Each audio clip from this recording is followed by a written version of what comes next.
और अब आपको सीधा उत्तर प्रदेश की राजधानी लखनऊ लेकर चलते हैं, जहां आपको बताते चले कि SGPGI में बच्चों के लिए बताते चले कि इस्लोनी हार्ट सेंटर को लेकर मुख्यमंत्री योगी आदित्यनाथ क्या कुछ कह रहे हैं, सुनवाते हैं।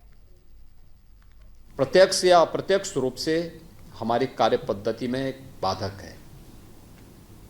आप अनुमान करिए, किसी परिवार की एकमात्र बच्ची हो या किसी के भी बच्चे हों, अगर उस परिवार के सामने कोई ऐसी स्थिति पैदा हो कि उसके सामने वो तड़प रही है उपचार के लिए और वह सुविधा न उपलब्ध करा पा रही हो, या उसके पास पैसा भी है लेकिन कोई इस प्रकार का सेंटर नहीं मिल पा रहा है जहां आसानी से सुविधा उपलब्ध हो, क्या बीतती होगी उस परिवार में, क्या स्थिति होती होगी।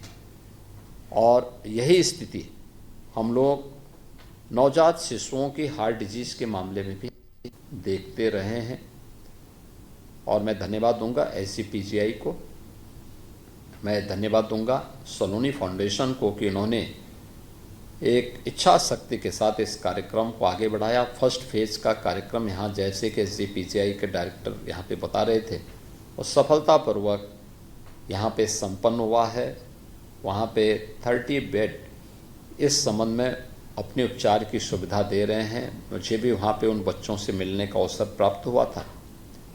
और सेकंड फेज के कार्यक्रम को अब हम लोगों ने आगे बढ़ाने की कार्रवाई शुरू की है। मैं विश्वास कर सकता हूं कि हम सेकंड फेज के कार्यक्रम को भी संपन्न करके न केवल उत्तर प्रदेश के वासियों को बल्कि अगल बगल के उन सभी लोगों को भी जहां पे जिन बच्चों को, जिन नवजात शिशुओं को इस सुविधा अब तक उपलब्ध नहीं हो पाती है और वो हार्ट डिजीज से परेशान हैं, उन लोगों को हम लोग SGPGI के माध्यम से सुविधा को देने में सफल होंगे। मैं एक बार फिर से SBI फाउंडेशन का हृदय से धन्यवाद करता हूं।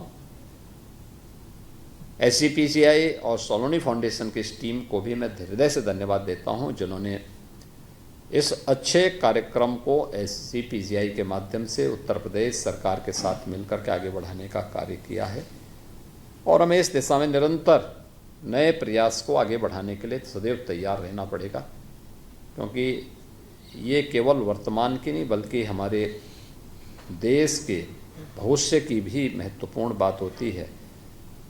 और जब हम देश के भविष्य की बात करते हैं तो याद करना, प्रधानमंत्री जी ने 2047 में एक विकसित भारत का संकल्प पूरे भारतवासियों को दिया है। विकसित भारत के लिए स्वस्थ भारत होना आवश्यक है, और स्वस्थ भारत जब होगा तभी समृद्ध भारत भी होगा। और उस दिशा में हम सबको अपने अपने क्षेत्र में एक प्रयास को आगे बढ़ाना पड़ेगा। मैं एक बार फिर से आप सबको इस पूरे अभियान को आगे बढ़ाने के लिए हृदय से धन्यवाद करता हूँ। सबका हृदय से धन्यवाद करता हूँ कि वो इस